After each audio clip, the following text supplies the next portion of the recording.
নমস্কার, সকলে কুশল তো?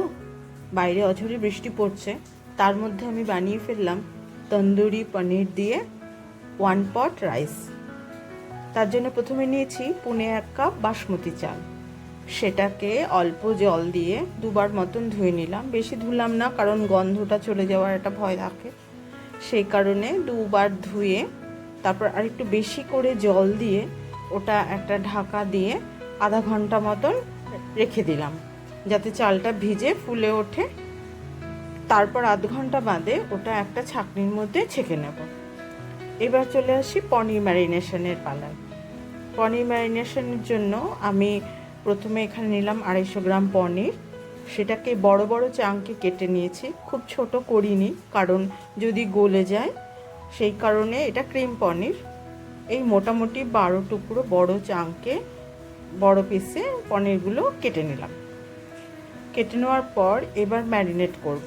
ম্যারিনেটের জন্য নিচ্ছি 2 চামচ একদম জল ঝরানো শক্ত টক দই, আর দিলাম 1 চামচ ধনে গুঁড়ো, চা চামচের, সামান্য লাল লঙ্কার গুঁড়ো, একটু হলুদ আর চাট মশলা, আর 1 টেবিল স্পুন সর্ষের তেল।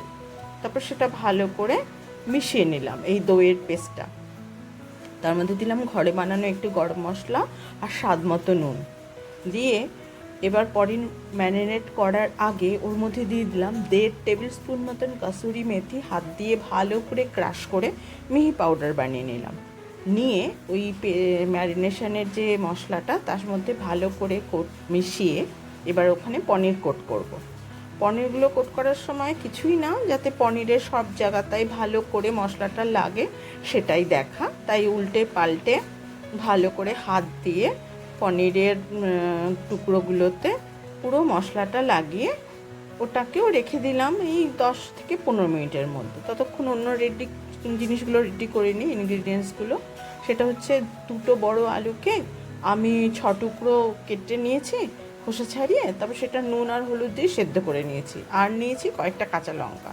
কড়াইতে তেল গরম করে আলুগুলো নুন হলুদ মাখিয়ে লাল করে ভেজে তুললাম ঢাকা দিয়ে, যাতে ভালো সেদ্ধ হয়ে যায়।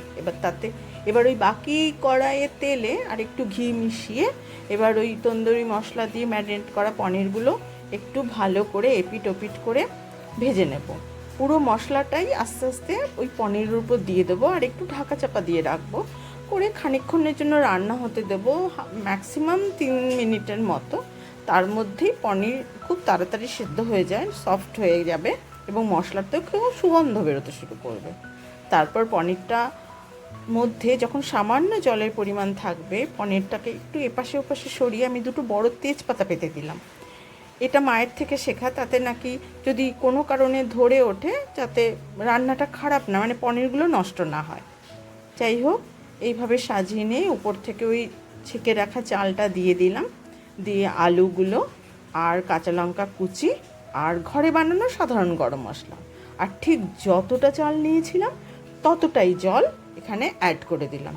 এবার গ্যাসটা ফুল ফ্লেমে এই 2 মিনিট, চালের পরিমাণ খুবই কম তাই 2 মিনিট ফুল ফ্লেমে রেখে ঢাকা খুলে যখন দেখলাম যে সামান্য জল তখন একটু আছে, তারপর মিশিয়ে দিলাম বাকি কাঁচা লঙ্কাটা আর একটু স্বাদ মতন চিনি দিয়ে আবার 2 মিনিট সিমে রাখার পর যখন ঢাকা খুললাম, তখন চাল কিন্তু মোটামুটি সেদ্ধ হয়ে গেছে, মানে 80% ডান, পুরোপুরি লম্বা গ্রেইন হয়ে গেছে। কিন্তু আরেকটু সিদ্ধ হলে ভালো হয়, সেটা দমে রাখলেই ঠিক হয়ে যাবে। কড়াইশুঁটিটা মেশানো হয়নি, ওটা পরে মনে পড়লো, তাই মাঝখানে কড়াইশুঁটিগুলো অ্যাড করে ওই চাল আলু পনির সব দিয়ে ভালো করে চাপা দিয়ে দিলাম। এখন তো দমে বসবে, কড়াইশুঁটি খুব সুন্দর সেদ্ধ হয়ে যাবে। এরকমভাবে 25 মিনিট গ্যাস বন্ধ করে দমে রাখলাম। ব্যাস, এবার দম থেকে বন্ধ, মানে গ্যাসের ঢাকা খুলে, কড়াইয়ের ঢাকা খুলে যখন বার করলাম, তখন তো আর মানে সে গন্ধে চারিদিক মম, আর কিছু বলার নেই, জাস্ট খাওয়া। ঠিক আছে, কেমন লাগলো রেসিপিটা একবার বানিয়ে খান আর আমায় জানাবেন প্লিজ। আজকে আসি।